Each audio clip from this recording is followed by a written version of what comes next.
Guys প্রথমে এই TikTok ভিডিওটি দেখো, তারপর পাবলিকের করা ফানি কমেন্ট গুলো পড়বো। বেঈমান শুটকি, তুই আমার ঝাল খাইয়া বড় হইছস, আর এখন বড় লোকের পেঁয়াজের লগে ভাইগা যাইতেছস। তোর গায়ে তো এখন পেঁয়াজের গন্ধ। আরে ফন্নি, মরিচ বাজারে এখন আমার কেজি 250 টাকা। তোর মতো 2 টাকার সস্তা মরিচ দিয়ে কি শুটকি ভর্তা জমে? জাগিয়া মুড়ি খা। আজকে আমি তেলে ভাজা হইয়া পুরো এলাকা ঝাল বানায় দিমু। তুই পেঁয়াজ কান্দিতে কান্দিতে শেষ হবি। আমার লগে বাটপারি। বড় লোক পেঁয়াজ আর গরিব মরিচ সব মিলে আজকে একসাথে ভর্তা হইলাম রে। तो चलिए शुरू करते हैं। পিয়াস মরিচের মহাযুদ্ধ শেষ হয়ে সবাই বর্তা। মরিচ ভাই আপনি কান্না করবেন না, আপনার যে বডি, আপনি শুটকির মাইরা শুটকি ভর্তা বানায় দেন। মেয়ে শুটকি আসলে অভিনয়ের জন্য সেরা রে। মরিচের শেখা দিয়া বড় লোক পেঁয়াজের সাথে চলে গেলি বেইমান। কার এত বড় সাহস 11 মাস পর আমার ঘুম ভাঙাইলো? শুনলাম আমাকে নাকি রান্না কইরা খাইবো। কার বুকে এত পাঠা? হ্যাঁ তুই প্রতি বছর উইডা আমারে ডাইকা আনস, তারপর মানুষ আমারে সিদ্ধ করে, দুধে ডোবায়, চিনি মারে। এটা রান্না না, এটা টর্চার। আমি কি করব সেবাই ভাই? আমি না উঠলে ঈদই হয় না, মানুষ আমার জন্য অপেক্ষা করে। 11 মাস গুদামে শান্তিতে ঘুমাইছিলাম, আর তুই উঠলেই আমারে ধইরা গরম পানিতে ফালায়। জজ সাহেবের ফাঁসি চাই। জজ সাহেব, শুনলাম সেমাই গর্ত থেকে বের হইছে। ওরে আমার দরকার, কালি তোরে আমার দুধে চুপামু। কেউ আটকাইতে আসলে ভালো হইব না। নিয়া যা, হালাই এমনিতেও খুব বকবক করতাছে। চিনি একটু বেশি দিয়া কাল সকালে অর্ধেক দিয়া যাস। तो चलिए शुरू करते हैं। এই শালা সেমাই সাত যদি না ওঠে তাহলে আমরা তো ঈদের বোনাস পাবো না। শালা তোরে আগে ফাঁসি দেওয়া হোক। দুধ ভাই সেমাইকে চালু করে এখান থেকে নিয়ে যান, শালায় বকবক করতেছে অনেকক্ষণ ধরে। সেমাই ভাই আবার বিড়িও খায়। ওই যে গরম ভাতের পাহাড়, আমাদের স্বপ্নের ঠিকানা। বড় লোকের ফ্রিজ থেকে আমরা মুক্ত। আজ আমাদের আর কেউ আলাদা করতে পারবে না। সস্তা শুটকি আর পচা মরিচ, এই রাজকীয় প্লেটে তোমাদের কোনো জায়গা নেই। এখানে শুধু আমার মতো দামি খাসির মাংসের অধিকার। দূর হও এখান থেকে। অহংকার করো না খাসি। তোমার শরীরে 1000 টাকার মশলা থাকতে পারে, কিন্তু গরম ভাতের সাথে আমাদের ভর্তার যে খাঁটি স্বাদ, সেই ভালোবাসা তুমি কোনোদিনও পাবে না। বিদায় পৃথিবী, খাঁটি প্রেমের ইতিহাস লেখা হোক আজ। तो चलिए शुरू करते हैं। আরে কি ভালোবাসা শুটকির আর মরিচের। এদের ভালোবাসা উন্নত পেল শুধুমাত্র আমার ছাড়া। ও মা, মরিচ দেখি আবার লুঙ্গিও পড়ছে, আবার শুটকি দেখি শাড়িও পড়ছে। কিরে, তোর পেটে এত গ্যাস কেন? এসবকে পরিষ্কার করবে এখন। দাঁড়া, আমি একজনকে নিয়ে আসি। কিরে পিয়াজ, তুই কোথায় নিয়ে আসলি? এখানে এত গ্যাস কেন? আমাকে স্প্রেটা দে। আর শুনো, আমি হলাম পুদিনা। কি গন্ধ ছিল এখানে এতক্ষণ? পুদিনা, তুই না থাকলে আমি বেহুশ হয়ে যেতাম। হ্যাঁ হ্যাঁ, আসছি আমি এখনই। এই তাড়াতাড়ি চল। तो चलिए शुरू करते हैं। আরো বেশি করে গ্যাস্ট্রিকের জিনিস খাবো, তোরা সাগরের মতন আমার পেট ক্লিয়ার করবি। পেঁয়াজের মাথাটা দেখতে একদম গ্রামের মতো। ডাক্তার পুদিনা, আপনারা দেখলে এখন আর পা দিও না।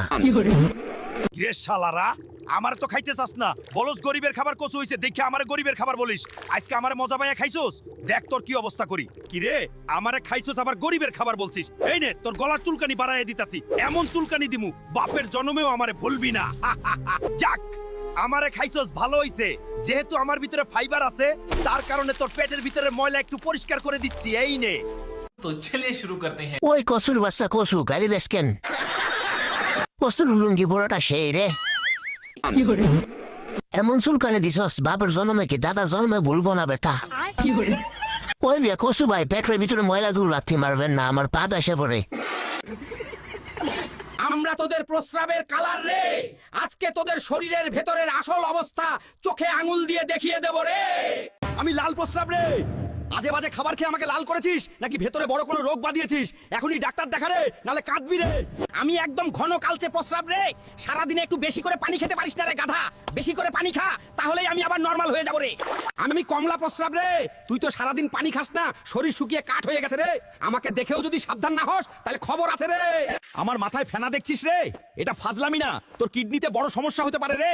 জলদি ডাক্তারের কাছে যা, আমাকে অবহেলা করিস না রে। तो चलिए शुरू करते हैं। এই শালারা চুপ থাক, সব রেলওয়ে বলতেছস কেন?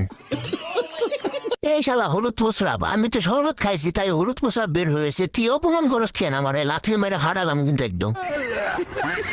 এই শালারা আস্তে কথা কো, মায় শুনতে পেলে পিটাবে, কারণ আমি পানি কম খাই।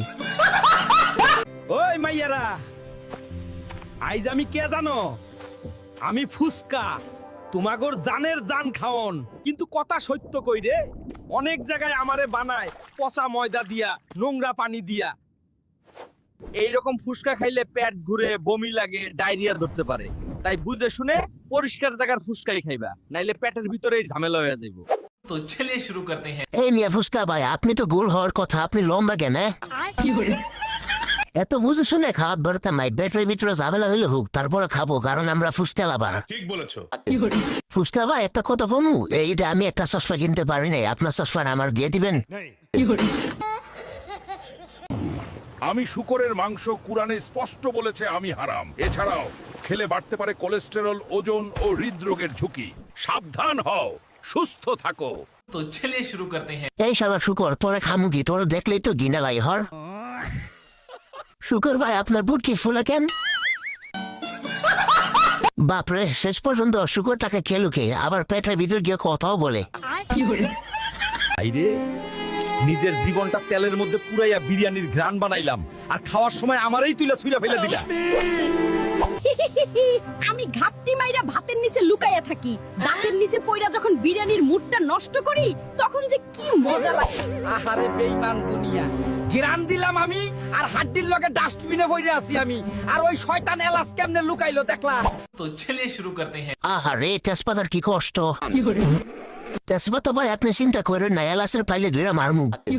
ওই এলাচের ঘরে এলাচ, তুই আমার জীবনটা তেজপাতা করে দিছস।